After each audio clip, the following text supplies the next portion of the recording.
Nasa akin. Grabe. Grazie. Grazie. Ibig sabihin, salamat.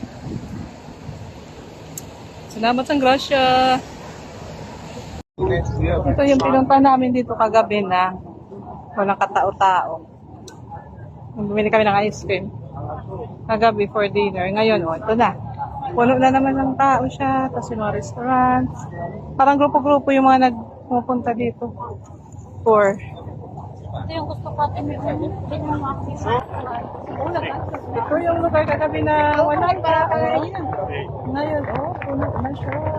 Ano naman. Go?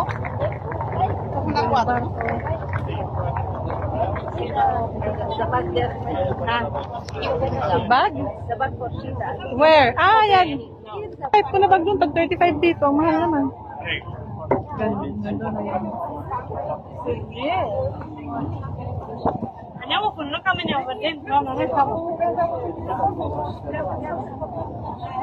Ang mga tao dito, yung mga turista din, pinakain lang nila yung mga sandwich. Grazie. Ito yun. Try ko. Panino Napolitano. Parang na-intrigue ako sa itsura niya. Parang sarap tingnan. Ito naman ang kainin natin ngayon kasi puro na lang pasta. Ito na siya. Masarap pero maalat.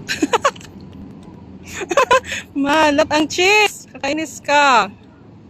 Pati yung ham.